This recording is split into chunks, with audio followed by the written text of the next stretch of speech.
আগের শর্টসে আমি তোমাদেরকে একটা ট্রিক শিখিয়েছিলাম, সেখানে বলেছিলাম যেখানে যেখানে ভি এর সঙ্গে এক্স এর রিলেশন বলে দেওয়া থাকবে আর যদি তোমাকে অ্যাক্সিলারেশন বের করতে হয় তখন চোখ বন্ধ করে তুমি ভি স্কোয়ার করবে।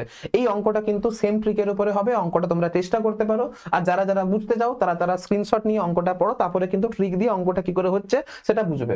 দেখো এখানে আমাকে ভি এর সঙ্গে এক্স এর রিলেশন এখানেও বলে দিয়েছে, কিন্তু আমাকে চেয়েছে এটা কি, আমাকে চেয়েছে variation of acceleration with time, অর্থাৎ অ্যাক্সিলারেশনের সঙ্গে টাইমের গ্রাফটা আমাকে প্লট করে দেখাতে হবে।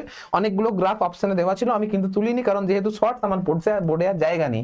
ঠিক আছে, এখন দেখো এখানে ভি এর সঙ্গে এক্স এর সম্পর্ক বলে দেওয়া আছে, আর যদি ভি এর সঙ্গে এক্স এর সম্পর্ক বলে দেওয়া থাকে আমি তোমাদেরকে ট্রিক শিখিয়েছি যে আমাকে ভি স্কোয়ার করতে হবে। তাহলে দেখো এটাকে যদি স্কোয়ার করি তাহলে আসছে V square is equal to alpha square into x.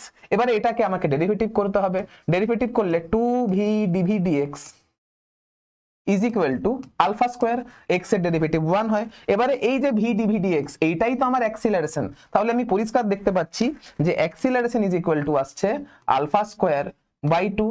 এখন আলফাটা কনস্ট্যান্ট, তাহলে constant by 2 is also constant, তাহলে এখান থেকে বুঝতে পারলাম অ্যাক্সিলারেশন আমার এসেছে কনস্ট্যান্ট।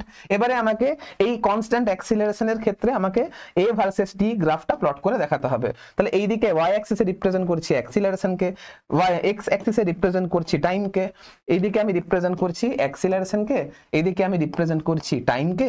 এবারে যদি অ্যাক্সিলারেশন কনস্ট্যান্ট হয় তাহলে এ ভার্সেস টি কার্ভটা আমার টি অ্যাক্সিসের সঙ্গে প্যারালাল হবে। এই তো এটাই হচ্ছে আমার অঙ্ক। দেখলে কিভাবে এই ট্রিকটা মানে শুধুমাত্র ভি স্কোয়ার করতে হবে, এই ট্রিকটা লাগিয়ে অঙ্কটা কি করে সলভ করা হলো। আই হোপ এই ট্রিক তোমাদের হেল্প করেছে।